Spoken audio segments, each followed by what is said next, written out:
Hello friends, welcome to my channel competition well. जैसा कि आज हम आईटी कानपुर में आए हैं और हम आपको मिलाने वाले हैं मोहित परियार जी से, जो कि आईटी जेई मेंस का जो एग्ज़ाम है उसको क्लियर करके आए हैं और इनको बस एक मंथ हुआ है। तो welcome to my channel sir. Thank you sir. तो आप अपना इंट्रोडक्शन दे सकते हैं सर हमारे चैनल पर। मेरा नाम मोहित पेरार है। मैं इंदौर मध्य प्रदेश से आया हूँ। करंटली आईआईटी कानपुर में बीटेक कोर्स कर रहा हूँ। और मेरी जेई मेंस में रैंक 7000 आई थी और एडवांस में रैंक 3358 आई थी। ओके सर, जैसा कि हम बात करें कि आपका बहुत सारे बच्चों का ऐसा रहता है कि मुझे आईटी में जाना है या ड्रीम रहता है, सो आपका क्या था कि आपको ड्रीम था या आपका पढ़ते पढ़ते ऐसा कोई अ, ड्रीम बन गया? मुझे बचपन से सॉफ्टवेयर इंजीनियर बनने में बहुत दिक्कत था कि टेक्नोलॉजी, सॉफ्टवेयर कैसे बनते हैं, ऐप्स वगैरह कैसे कैसे बनते हैं। बनाते हैं? उसके लिए मुझे पता चला था कि इंजीनियरिंग बेस्ट कॉलेज आईआईटी है, तो मैंने उसके लिए जेई प्रिपेयर करनी पड़ती है, तो जी, मैंने 2 साल के लिए अपने आप को जेई प्रिपरेशन के लिए दिया था। दिया। सो आपका जो जेई की आपने प्रिपरेशन की, कौन से क्लास से आपने स्टार्ट किया था? मैंने जेई की प्रिपरेशन 11 से ही चालू करी थी। 11 से ही, मतलब जैसे कि फाउंडेशंस क्लासेस, फाउंडेशंस जो एग्ज़ाम होते हैं 9 से ही बच्चे स्टार्टअप में लग जाते हैं, आपने 11 से किया। तो क्या डिफरेंस देखने को मिला? क्या 11 से तैयारी करने में कुछ ऐसा ज़्यादा प्रॉब्लम तो फेस नहीं करनी पड़ती है? नहीं, नहीं, बेसिकली देखा जाए तो तैयारी अगर 11 से भी हो तो भी कोई दिक्कत नहीं होती है। अगर आपको 9 से करनी है तो भी कोई दिक्कत नहीं थी। 9-10 जैसे भी आपके पास टाइम होता है कि आप तैयारी में दे सकते हो। जी, पर अगर आप कंसीडर करें तो 11 से करने में कोई दिक्कत नहीं होती, और दिक्कत नहीं है। 9-10th आप एन्जॉय करिए, उसके बाद 2 साल की मेहनत करिए, उसमें भी मतलब ऐसा कोई रिज़ल्ट बहुत मिलता है। ज़्यादा प्रेशर क्रिएट नहीं, करने की ज़रूरत नहीं, नहीं नहीं, है। कोई प्रेशर नहीं लगता है। नहीं लगता है। तो जैसे कि आपने जेईई मेंस की तैयारी की, तो तैयारी में आपको क्या कैसे लगा कि आपको कोचिंग्स वगैरह आपने की? मतलब कैसा आपने प्रिपरेशन को स्टार्ट किया? प्रिपरेशन की स्टार्ट करने के लिए मुझे मेरे पापा ने कोचिंग रिकमेंड करी थी इंदौर में ही। कल्पप्रथ नाम थी, अच्छा, जिसका 13 घंटे का टैक्सी शेड्यूल था, और मैंने बस उन्हीं का जो जो टीचर्स हमको गाइड करते थे पढ़ने के लिए, मैं सिर्फ उनको फॉलो करता था। फॉलो करते थे। मतलब कंटीन्यूअसली उन्हीं के नोट्स को फॉलो करना, हाँ, पढ़ना। कोचिंग के नोट्स, जो टेस्ट वगैरह उधर होते थे कोचिंग में, और उनका एनालिसिस, यही मैं बेसिकली करता था। मतलब कंटीन्यूअसली आपका डे की बात करें, पूरे दिन में आप कितने घंटे स्टडी करते थे? हमारा 15 आवर्स का शेड्यूल होता था एवरी डे का। अच्छा, 13 आवर्स तो कोचिंग में ही चले जाते थे। हाँ, 13 आवर मतलब हमारी कोचिंग ही 15 आवर्स की होती थी। अच्छा, मतलब हम ओवरऑल बस वही पढ़ाई हाँ, होनी है पूरी? सिर्फ कोचिंग में हम पढ़ते थे, घर पे जाके नहीं पढ़ते थे। नहीं पढ़ते मतलब सारी सेल्फ स्टडी क्लासेस वगैरह सब सब उधर वहीं। ही होती थी। अच्छा, तो जैसे कि आपने प्रिपरेशन की, तो आपको हिसाब से मैथ्स, फिजिक्स, केमिस्ट्री 3 सब्जेक्ट हैं आपके पास। तो हर सब्जेक्ट में क्या-क्या इम्पोर्टेंट चैप्टर्स हैं जिन्हें पढ़ने से ज़्यादा वेटेज रहता है एग्ज़ाम में? वेटेज वाइज़ देखा जाए, अगर आप मेंस की प्रिपरेशन कर रहे हैं, तो मेंस की प्रिपरेशन के लिए जो भी केमिस्ट्री के रोट मेमोराइज़ेशन के वाले चैप्टर होते हैं, उनको करने से आपको काफ़ी बेनिफिट मिलता है, और बाकी जो बेसिक फार्मूला वगैरह होते हैं, वो तो सभी चैप्टर से आपको पता होनी चाहिए। पता और होनी चाहिए। Formula in general physics, maths और केमिस्ट्री में सबके ही पता होनी चाहिए, क्योंकि कई बार मेंस में सिर्फ formula based formula question based आ क्वेश्चन जाते आ हैं, जाते हैं। और ओके, वो बहुत ही आसान होते हैं, तो उनसे ही रैंक वगैरह डिसाइड हो सकती है कभी। डिसाइड हो सकती है। मतलब बहुत से लोग सोचते हैं कि अरे मेंस का जेईई का एग्ज़ाम है, आईटी का एग्ज़ाम है, बहुत टफ होगा, बट ऐसा नहीं होता। बहुत से क्वेश्चन ऐसे भी आ जाते हैं जो डायरेक्ट फॉर्मूले से हो हाँ, जाते हैं। एक्चुअली मेंस का पेपर ईज़ी ही आता है, बस कॉम्पिटिटिव बहुत ज़्यादा होता है। कॉम्पिटिशन बहुत ज़्यादा रहता हाँ, है। जी, मतलब इतना ज़्यादा कॉम्पिटिशन है कि आपकी हो सकता है कि आप वहाँ रैंक तक ना पहुँच पाएँ। हाँ, जी। तो जैसा कि आपने इसी ईयर में एग्ज़ाम दिया था जो जनवरी में हुआ, हाँ, फ़ेब में हुआ था आई थिंक, जनवरी फ़ेब में। जनवरी में। जनवरी में हुआ था, हाँ, फिर देन आपका अप्रैल में हुआ था। हाँ। तो आपका दोनों का एग्ज़ाम ही आपने दिया होगा, तो किसमें आपका सिलेक्शन ज़्यादा अच्छा रहा था? सिलेक्शन तो मेरा दोनों में ही हो गया था, पर बेटर सिलेक्शन मुझे सेकंड अटेम्प्ट में मिला था। ज़्यादा मिला था। ठीक है, तो ज़्यादा सेकंड, क्योंकि फर्स्ट अटेम्प्ट में ऐसा रहता है कि इंटर के एग्ज़ाम की भी प्रिपरेशन करनी होती है, तो हाँ, सेकंड में आपको ज़्यादा टाइम मिल टाइम मिल गया। फिर आपने जैसे कि मान लीजिए जेईई का आपका एग्ज़ाम क्लियर हो गया था अप्रैल में, तो आप एडवांस के लिए कैसे प्रिपरेशन आपने की? एडवांस के लिए भी भाई कोचिंग जो हमको गाइड करती थी, बुक्स वगैरह, फिर जी, हमारे रेगुलर मॉक टेस्ट होने लगे थे। उनके एनालिसिस का टाइम देते थे हमको कि हम कहाँ गलत कर रहे हैं, उसको रिव्यू करें, और फिर उन पे ज़्यादा टॉपिक्स में मेहनत करें। जी। ये सब ही होता था। अच्छा, तो जैसे कि आपने एडवांस की तैयारी में लग गए, तो अच्छा जेईई के एग्ज़ाम, मेंस का एग्ज़ाम होता है और एडवांस के एग्ज़ाम, इन दोनों में क्या ऐसा डिफ़रेंस आपको देखने को मिला है? जेईई मेंस की अगर बात करें तो मेंस पूरा फार्मूला बेस्ड होता है, उनको कंसेप्ट से ज़्यादा रिलेशन नहीं रहता। सिर्फ फार्मूले बेस पे, अगर आपको सिर्फ टॉपिक के फार्मूला पता हो और कहाँ कौन सा फार्मूला लगाना, तो मेंस में आपकी अच्छी डिसेंट रैंक आ सकती है। पर एडवांस कॉन्सेप्ट पे बेसिस पे ज़्यादा रहता है और एडवांस पेशेंस पे डिपेंडेंट होता है। मतलब स्टूडेंट जहाँ पे पैनिक कर देगा उसका रिजल्ट बिगड़ सकता है बिगड़ वहाँ पे। सकता है।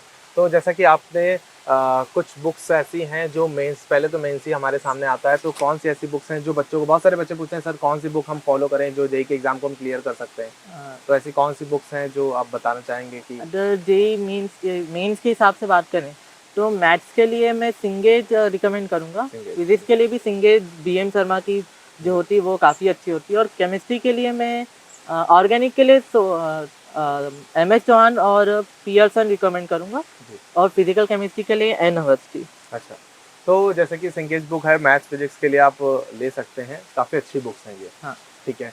तो जैसे कि आपका, जैसे कि मान लीजिए कि 2 महीने बाद हमारा एग्ज़ाम है मेंस का, तो उसके पहले जैसे कि मान लीजिए बहुत सारा कोर्स होता है, तो क्या हमें कोर्स की तैयारी करनी चाहिए या पूरा कोर्स की तैयारी करनी चाहिए, या हमें सिर्फ़ प्रीवियस ईयर क्वेश्चंस करने चाहिए? ऐसा क्या मतलब 2 महीने पहले हम क्या क्योंकि अगर 2 महीने बचे हैं और अगर हमारा कोर्स बचा है, तो हम कोर्स को तो फिनिश नहीं कर सकते। हाँ। तो हमें क्या उसके पहले स्ट्रैटेजी अपनानी चाहिए? 2 महीने अगर आपके पास सिर्फ 2 महीने बचे हैं तो आपको तो पहले जितना कोर्स होता है उतना पूरा कॉन्फिडेंटली आना चाहिए।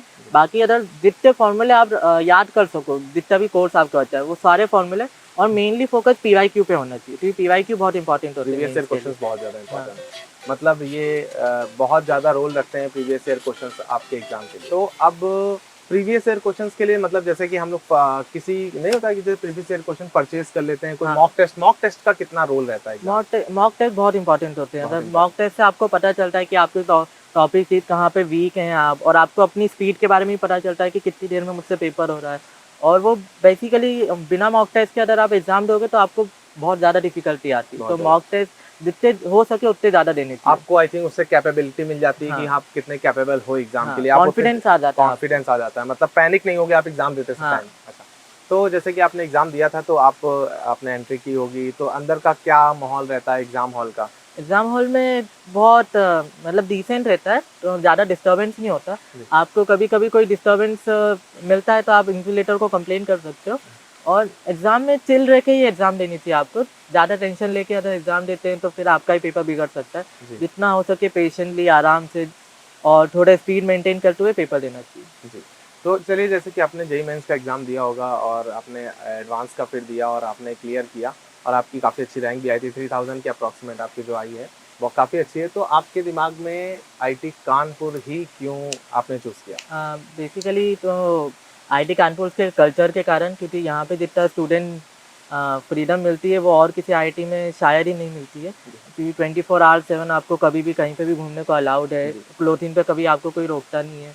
और यहाँ का फैमिली कल्चर भी काफ़ी अच्छा है, इसके कारण मैंने आईटी कानपुर सेलेक्ट करा कानपुर था। चूज़ किया, ठीक है। तो जैसे कि आपने काउंसलिंग कराई होगी, तो आपको कुछ आईआईटीज़ ऑप्शंस में मिली होंगी ना, तो हम्म। कौन-कौन सी आईआईटीज़ आपको मिली थी? मुझे ऑप्शन में IT Bombay, IT Delhi, IT Kanpur, IT Roorkee और आईटी गुवाहाटी और खड़गपुर, ये सब मेरे पास ऑप्शन में थे। अच्छा, मतलब आपके बहुत से बच्चों का ये ड्रीम रहता है कि मुझे आईआईटी बॉम्बे जाना है, आईआईटी दिल्ली जाना है, उन आईआईटीज़ को आपने ड्रॉप करके आईआईटी कानपुर को सेलेक्ट किया। हाँ। तो इसके पीछे आपका ये रीज़न था कि यहाँ पर फ्रीडम काफ़ी ज़्यादा है। चलिए, तो जैसे फ्रीडम की हम बात करें, तो आपको कैसा क्या फ्रीडम रहता है कि जैसे कि मैं बहुत सी चीज़ें जानता हूँ जैसे आईआईटीज़ के बारे में, कि गर्ल्स हॉस्टल में जैसे अलाउड क्या कैसा रहता गर्ल्स है? हॉस्टल में आपको अलाउड है जब तक आपको जाना, मतलब 12 पीएम तक आपको लेट नाइट भी अलाउड है, 12 एएम तक। जी। और यहाँ पे फैमिली सीनियर्स भी काफ़ी सपोर्टिव होते हैं। अगर जी। आपको कोई भी दिक्कत हो तो आपके लिए एक सीनियर अलॉटेड है, आप उसको मदद बता सकते हो। और किसी भी सीनियर को आप बताएंगे तो आप वो आपकी प्रॉब्लम सॉल्व करने में आपकी हेल्प करता है। हाँ, जैसे कि मैंने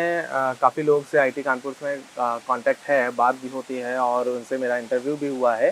सो उन्होंने बताया कि जैसे कि जो यहाँ पर एक नेचर है बहुत अच्छा है कि आप अपने सीनियर्स को सर नहीं कहेंगे। हाँ, यहाँ पे हम अपने सीनियर्स को उनके नाम से बुलाते हैं, सर और भैया दीदी करके नहीं बुलाते नहीं हैं। बुलाते हैं, मतलब नाम बोल के आप आप रिस्पेक्ट कर सकते रिस्पेक्ट के हैं, साथ पर नाम से बुलाते सर हैं, ऐसे नहीं कोई बुलाना है। कंस्ट्रेंट नहीं होता कि हमको इसी से बुलाना है। हाँ, मतलब ऐसी कोई बहुत ज़्यादा सर वगैरह नहीं, हाँ, आपको एकदम नॉर्मल रह सकते हैं उनके साथ और अपना जो भी प्रॉब्लम्स है उनसे शेयर कर हाँ सकते हैं, ताकि वो आपको बहुत ज़्यादा सपोर्टिव नेचर है। हाँ मतलब कोई भी बच्चा अगर यहाँ पर आएगा कैंपस एरिया में तो उसको बहुत सपोर्टिव, मतलब हाँ अपने घर की, ऐसा नहीं होगा कि हम आए तो बहुत डिप्रेस हों, हाँ, ऐसा क्योंकि नहीं घर है। का ऐसा रहता है कि माहौल की घर में बहुत पेरेंट्स वगैरह रहते हैं। हाँ बट यहाँ पर भी वैसा माहौल इतनी जल्दी तो नहीं बनता, बट धीरे धीरे बन हाँ, जाता है। धीरे धीरे आपको एक आपको। महीने हुआ है तो आपको बहुत दिखने में लग रहा है कि आपको बहुत ज़्यादा सपोर्ट मिला है यहाँ पर। हाँ, यहाँ पे मुझे मतलब बेसिक अभी तक तो कोई दिक्कत नहीं आई। जो भी दिक्कत आती है अगर कैट से रिलेटेड हो या कल्चर से रिलेटेड हो या कोई भी स्पोर्ट्स वगैरह से रिलेटेड हो, तो आप सीनियर को बता दो, वो आपकी सारी प्रॉब्लम सॉल्व करने में कर देते पूरी मदद करता है। हैं। स्पोर्ट्स का क्या है, आपको कैसा लगा यहाँ पर स्पोर्ट्स के बारे में? स्पोर्ट्स तो यहाँ पे सारे प्रकार के जितने मैं स्पोर्ट्स जानता हूँ सभी अवेलेबल है यहाँ पे। जी। यहाँ पे सबके लिए अलग कॉम्प्लेक्स, न्यू सैक और ओल्ड सैक में कॉम्प्लेक्स एरिया, उनके लिए प्लेग्राउंड है, और फुटबॉल कोर्ट अलग, फुटबॉल की फील्ड अलग है, क्रिकेट की फील्ड अलग है, जी। बास्केटबॉल कोर्ट, और ऐसी कभी दिक्कत नहीं होती कि आपको कोई स्पोर्ट लेना हो तो और आपको वो मिले नहीं। यहाँ पे अच्छा। सारे स्पोर्ट्स अवेलेबल होते हैं। अच्छा, मतलब कोचिंग भी उनकी मतलब मिलती है कि हाँ, अगर यहाँ पे उनकी कोचिंग ट्रेनिंग भी दी जाती है, जी, और आप खुद भी खेल सकते हैं अगर आपको खुद भी खुद खेल अच्छे आता है सकते तो। आता है। चलिए ठीक, जैसे कि मेस वगैरह यहाँ पर कैसा है? मेस मेस का वगैरह खाना काफ़ी अच्छा है यहाँ पे। काफ़ी अच्छा है। मतलब मेस के खाने में मुझे तो अभी तक कोई दिक्कत नहीं आई। काफ़ी अच्छा बनाते हैं, और अच्छा सही घर रहता है। जैसा होता है। ठीक है। तो जैसे कि आईटी कानपुर की हम बात करें तो जैसे कि आपको संडे आज तो हॉलीडे वगैरह मिलता है, लेक्चर्स वगैरह की बात करें तो क्या प्रेशर आपको 12th 11th 12th में जैसे आपने टीचर से पढ़ा है तो उसके बाद जब आपने यहाँ पर आके पढ़ाई की है तो आपको क्या प्रेशर क्रिएट हुआ, कैसा आपको देखने को मिला? इनिशियली तो लेक्चर्स अटेंड करने में बहुत दिक्कत आती थी, क्योंकि सुबह-सुबह जल्दी उठ के हमको एसी में बिठाते हैं तो नींद भी बहुत आती नींद है। आती है। और फिर हमको इतनी आदत नहीं, लेक्चर टीचर्स बहुत जल्दी-जल्दी पढ़ाते हैं, और धीरे-धीरे करके उनकी आदत होती है। और हम पहले इनिशियली आए थे तो हमको पता भी नहीं था कि पढ़ाई कैसे करनी रहती हो कॉलेजेस में, तो हमको दिक्कत भी आ रही थी। पर अब 1 मंथ हो गया तो हम थोड़ा अडैप्टिव हो चुके हैं कि जी। पढ़ना कैसे है। कैसे पढ़ना, हाँ, वो रहता है कि शुरुआत में अब अगर आप आए हैं तो आपको ये नहीं नॉलेज होगी कि हमें कैसा, हाँ, क्योंकि स्कूल के टीचर्स और प्रोफेसर में बहुत डिफरेंस हो जाता है। हाँ, स्कूल के टीचर आपको लिख के समझा रहे हैं बट प्रोफेसर का कुछ अलग अपना कॉन्सेप्ट हाँ, है, प्रोफेसर का अलग अलग रहता है। सो बेसिकली आप जब यहाँ पर आए तो आपको जैसा कि यहाँ पर आपने कुछ देखा होगा आईटी कानपुर में कि प्लेसमेंट कैसी है, हाँ। कैसे से क्या प्लेसमेंट के बारे में रहता है? प्लेसमेंट अपॉर्च्युनिटी तो यहाँ पे बहुत सारी मिलती है। आप सेकेंड ईयर से इंटर्नशिप, आपको इंटर्नशिप मिल सकती है बड़ी-बड़ी कंपनीज़ से, अमेज़न वगैरह से। और हाईएस्ट पैसे लास्ट ईयर ही हमारा 4.5 करोड़ का गया था। जी।